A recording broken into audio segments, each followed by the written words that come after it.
Thank you, Gil, for this kind introduction. And thank you all for being here tonight. I know it's late and it's very cold outside, so I feel the cold too because I just came back from Europe on Monday where it was a little bit warmer, I have to say. And we actually just finished excavations in Dendera on December 20th. So what you're hearing tonight are actually the very fresh results and discoveries from our 2 seasons.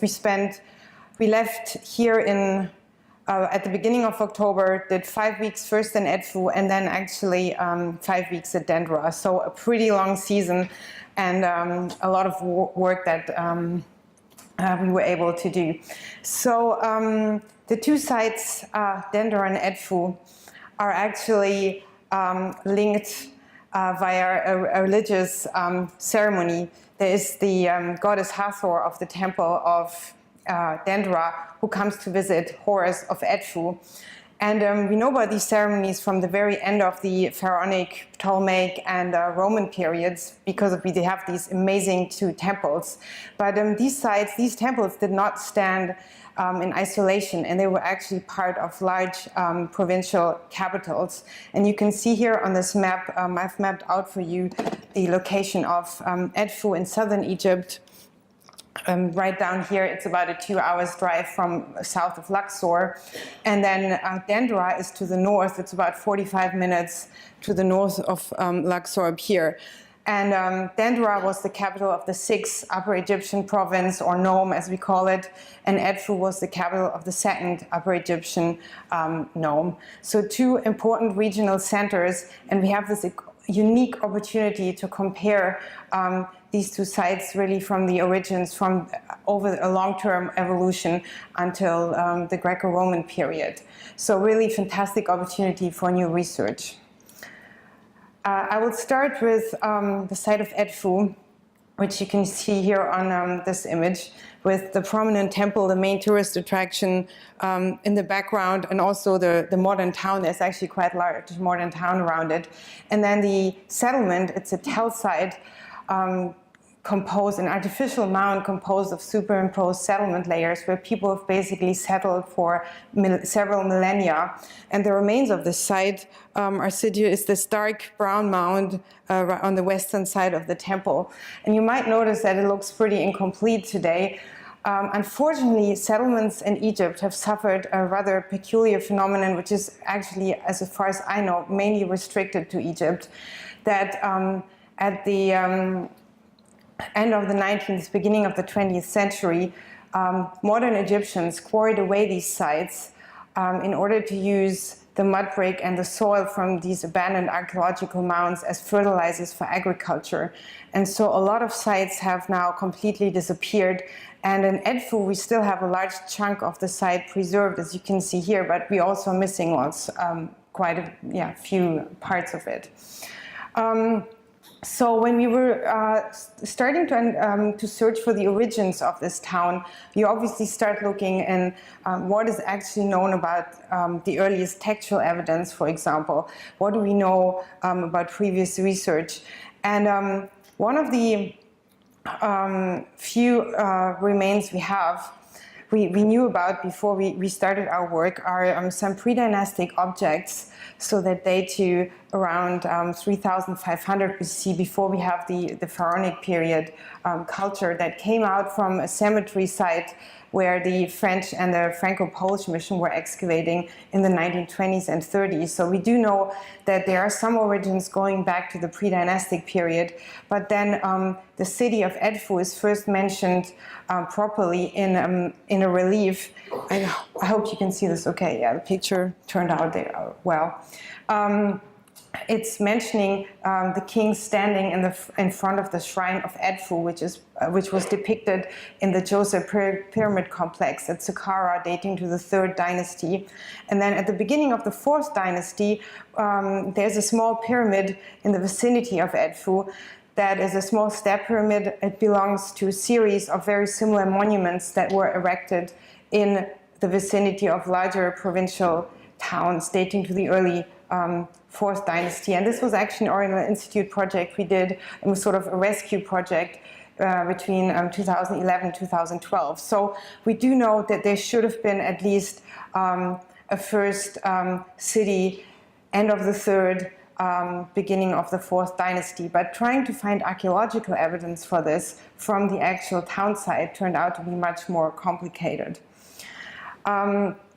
So one area where we identified settlement remains dating to the 3rd millennium BC, so what we call the Old Kingdom, is actually located very close to the Ptolemaic temple and just west of the large pylon, which you can see here. So this settlement area called Zone 2 is where we've identified so far the accessible early 3rd millennium remains of the site. This came at a price, I have to say, because as you can see from these two pictures, we had to dig through a huge amount, several meters of unstratified debris, which was really tedious, I have to say. And at some point, we had to employ about 80 local workers because all has to be done manually. You can't really employ any machinery at sites like this. This debris came from, some of it was from these sebach diggers, the fertilizer diggers, who just discarded the ceramics and the stones they didn't want on the fields. And it really covered, as you can see here, a terrible mound, covered the whole area. And we could see from the sides where some of the remains were exposed that we were definitely looking at an Old Kingdom part of the town, so really important. We don't know much about the 3rd millennium BC in the south of Egypt because most of the activity has focused on the Memphite region where we have the pyramid sites. And very little is known about the provincial area. So from a research point of view, this was certainly something that we wanted to pursue despite the amount of work that had to be done. And by 2012, we pretty much reached an area that we could excavate. And now in 2017, this looks very different. You can imagine how much work has gotten into this. And last season, our main focus is a town quarter dating to the 5th dynasty. We were hoping we'd get earlier than this, but it looks like this particular part of the settlement here was founded in the 5th dynasty towards the end even, directly on the natural sand. So it's obviously an extension from an earlier part that I'm now suspecting might be under the Ptolemaic temple and will never be able to reach. So one of the earlier walls and parts of buildings, in this case actually 2 large courtyards, also founded directly natural sand and bedrock. We can date now very securely to the reign of Djedkare Isesi, who was the penultimate ruler of the 5th dynasty. You see these rather well-built walls and large courtyard areas where we also found a lot of activity with various manufacturing processes.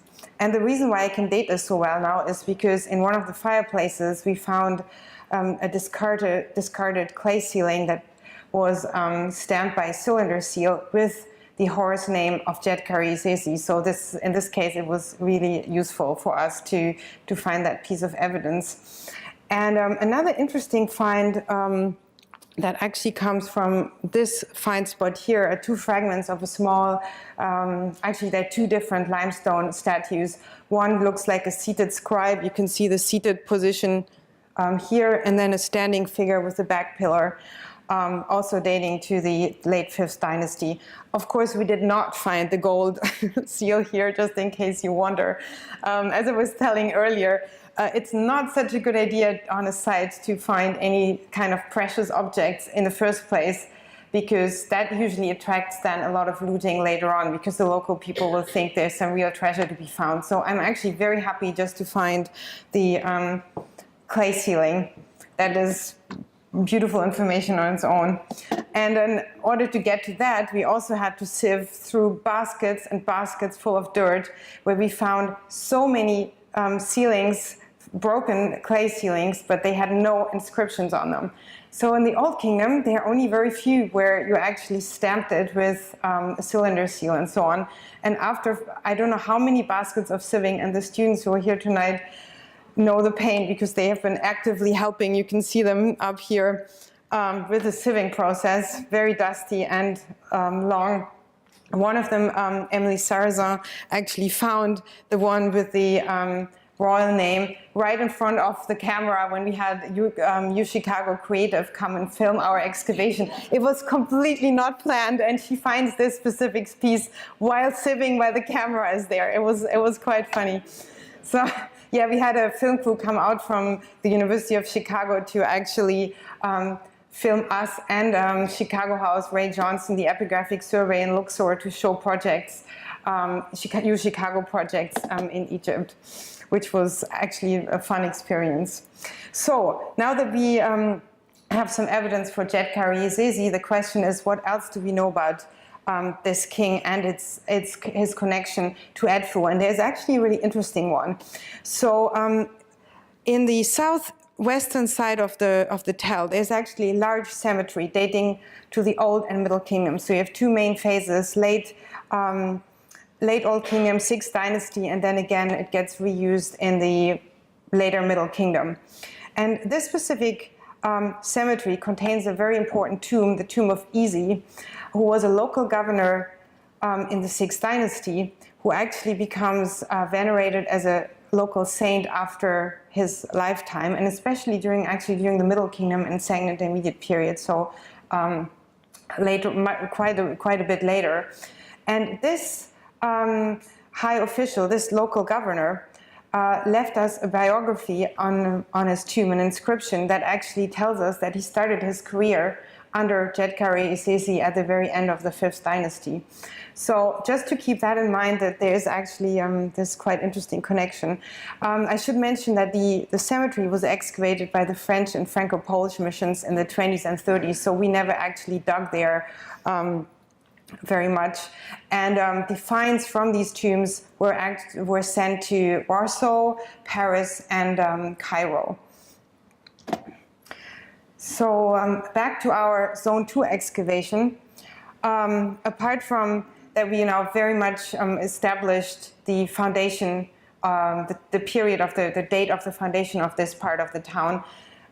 We continued excavations and found a very interesting and unusual building. And I can't right now even tell you what exactly the function is, because it is so unusual that if it wasn't found if I hadn't found it in the middle of a settlement, I would have immediately said this is a tomb. It looks, the architecture details, like very thick walls. You see this distinctive slope here. This is something that I would immediately associate with like a mastaba or a tomb structure. But here we are in the middle of the settlement, so very strange. And it was directly also founded on the natural sand, so it belongs to the first phase of when this part was settled. Here's another picture showing you a detailed shot of these massive walls. I mean, they're 2.5 meters thick, which immediately excludes any normal domestic building. And apart from the slope, another interesting feature is that it has its own perimeter wall, which you can see here, and I will show you in a moment, also quite massive, 1 meter wide. So this is a building of some considerable importance, and it's not of domestic character. That's all I can say for the moment. Of course, we're all fantasizing of, is this possibly a little chapel of some sort, a sanctuary, or an administrative building, but right now I don't have anything else but the architecture to go on. There are actually in this area two large monumental size buildings. So on the left, and I should probably show you that, on the left you can see the one with the sloping sides, then you have the red wall that is the perimeter wall, and then on the right you have another large building which is marked in green here.